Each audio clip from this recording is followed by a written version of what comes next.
It always comes back to Toronto, doesn't it?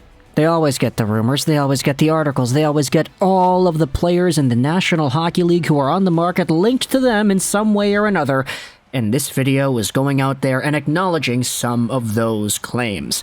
Now, we're giving a few shoutouts here. Firstly, to Luke Fox on Sportsnet, who wrote the Sportsnet article that we'll be looking at here. We're talking about Lyle Richardson on Spectre's Hockey because his December 23rd version of the rumor mill goes out there and highlights everything that I wanted to talk about here.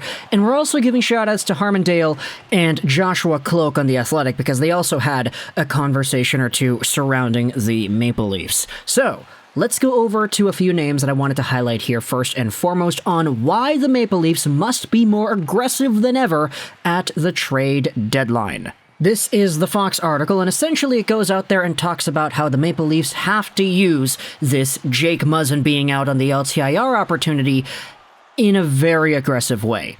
Go out there, get yourselves a forward, have yourselves a guy that can play alongside of John Tavares. Either by getting a winger or by getting a center who could move Tavares to the wing himself. And there are some names mentioned that I do think are worth talking about.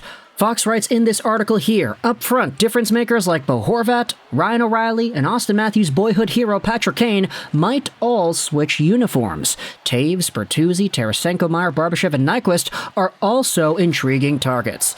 Now that's a long list of names, and I definitely do think it's possible to make videos on every single one of these guys heading over to Toronto because everybody gets linked to Toronto, but I wanted to talk about two here today. The two-way centers on this list, Bo Horvat, as well as Captain Jonathan Toews. Now, for Bo Horvat, I'm going to be real, it's kind of intriguing to me how this is the first time I'd kind of seen something linking Captain Canuck to the Toronto Maple Leafs. Mostly because when you talk about Ryan O'Reilly and how he's been linked to that team, I kind of feel like Horvat and O'Reilly are cut from somewhat of the same cloth, at least reputation-wise around the league. There was a period in the past few years where you would see Horvat and O'Reilly duking it out number 1 and number 2 in face-offs won and face-off percentage in the entire league. These guys were kind of seen by a lot of people in sort of the same mold, even though you could argue for now that Bo is definitely not the two-way monster that O'Reilly was in his prime, and O'Reilly is not the goal scorer that Bo Horvat is right now.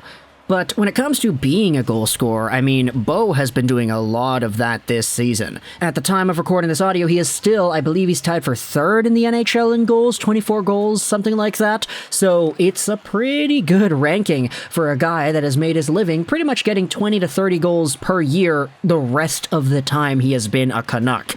He only eclipsed 30 goals for the first time last year, and now he is on pace to doing so sometime in January. It's kind of crazy. And so, for the Toronto Maple Leafs, getting a guy like Bo Horvat, you talk about the leadership, oh, it's Tavares, oh, it's Joe Thornton, oh, it's Marlowe, it's all these guys that are coming over here, stepping in over the years, being leaders. Bo Horvat is a guy that could definitely do some of that as well. It's just going from a team in Vancouver where he is the father figure in the room pretty much to a team like Toronto where, you know, he's not. It's going to be pretty interesting to see if that is sort of a transition that he could make on the fly in the very short term and have a significant impact on outside of just his pure goal-scoring ability. As to what the offer could be for Toronto and Vancouver, I mean, everybody talks about Alex Kerfoot. I kind of feel like it's a necessary talking point because he's always the guy linked everywhere, especially to Vancouver since he's from this area, but Kerfoot, prospects, picks, I don't know. You can toss it out in the comment section what you think a Bo Horvat and Toronto trade could look like. And in fact, this conversation was brought up on The Athletic. Take a look at this article published earlier last week as well. Is Bo Horvat a fit for the Maple Leafs? Breaking down 3 potential trade proposals. As we said, this was published by Josh Cloak and Harmondale, but because The Athletic is paid for material, we're going back over onto Spectre's and summarizing the Athletic article over there. Cloak and Dale examined 3 potential trade proposals the Leafs could make for Canucks captain Bo Horvat. The Canucks seek a package that includes multiple young players. However, they aren't expected to have much interest in a futures-only package. Cloak's proposals involve a young player, like Timothy Liljegren or a prospect such as Matthew Knies, but ultimately the Athletic writers are skeptical that the Leafs can put together a sufficient offer to land Horvat.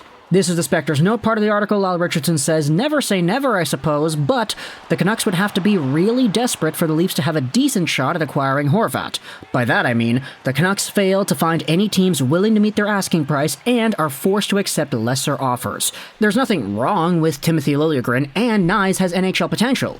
Nevertheless, there's just not enough there in Cloak's proposals that I believe would put the Leafs over the top in a bidding war.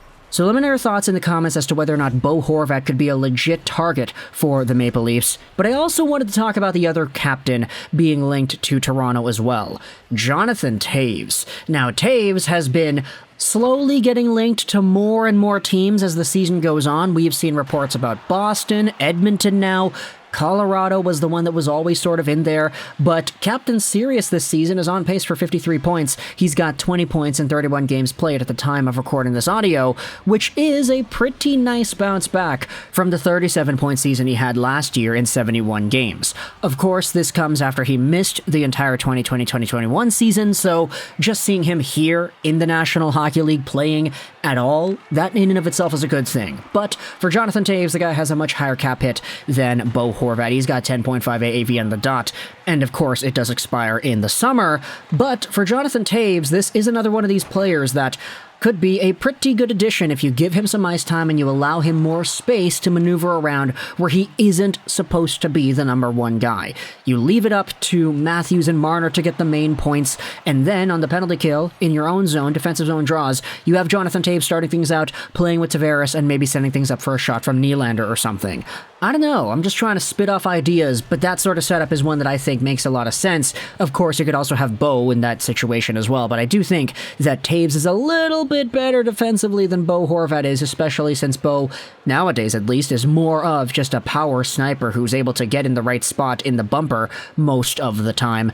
But there's also a third name that I wanted to talk about here as well. This is back in the Sportsnet piece. Blue line options for the Maple Leafs start with the priciest but most cost-certain option, Jakob Chychrun, but should include skill-first puck movers like John Klingberg and Shane Gostisbehere, and stay-at-home butchers like Vladislav Gavrikov and Luke Schenn. Now for Schenn, this is the one that I kinda like a lot, because if the Toronto Maple Leafs are willing to shed out any of their younger players, this is the guy that I honestly kind of feel provides the most value for the dollar amount that he has. Now, it's been very much documented how much Luke Schenn loves Vancouver and he'd like to stay here in Vancouver because Vancouver has been good to him, and, you know, Vancouver. It's Vancouver. Did I mention Vancouver? But when it comes to what exactly his value is for the Canucks, he's been a pretty stable guy. Not the best out there. He makes some mistakes once in a while. He doesn't really have the best offensive edge, although this season he actually has been scoring a lot of goals and assists, because for some reason, those long shots from the point, hey, they're finding their way through everybody nowadays. But for Luke Schenn, what you're really getting is security on the back end. You're getting a guy who hits like 5+ times a night. If he gets 4 hits in a game, that's a disappointment for Schenn. He ultimately makes the proper decisions most of the time, and he can play with good players. He's been Quinn Hughes' line mate for the majority of this time, and he's been pretty okay at it. So if the Maple Leafs want a cheap guy that can dish out hits, play a good game in his own zone, and also be a leader, then Schenn might be your guy. There have been a lot of Canucks fans in this city saying that if the Canucks trade away Horvat, why not give the captaincy to Schenn for a little bit before Petey is willing to take over? Now that is an entirely hot take, and it's one that we could make a video about if we wanted to have that conversation, but I have seen that label thrown around here and there by Canucks fans saying that Schenn should be the next captain of the team once Bo Horvat ends up leaving. But if Schenn goes over to Toronto, that's another leadership kind of guy, and he helps out your blue line in a way too. So if the Maple Leafs want a cheaper option than Gavrikov and Gostisbehere and Klingberg, Luke Schenn's right there, man. Just letting you know.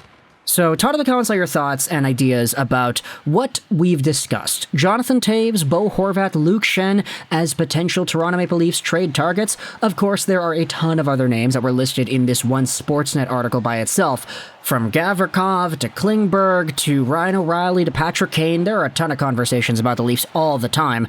But if you're a fan of the Canucks or the Chicago Blackhawks, let me know in the comments all your thoughts as to what you would want in return from the Maple Leafs in some sort of a trade for these guys. For Bo Horvat, if you're a Canucks fan, do you think there's an actual return the Maple Leafs could give that would be sufficient enough? Do you think they don't have the assets to pull it off? Would you rather just send Schenn over to Toronto and try to get a prospect that way? If you're a Blackhawks fan, what are your thoughts about Kane? Shane heading over to the Leafs. Talk to the comments your thoughts about these ideas. I hope you enjoyed this Juraj 9, and bye.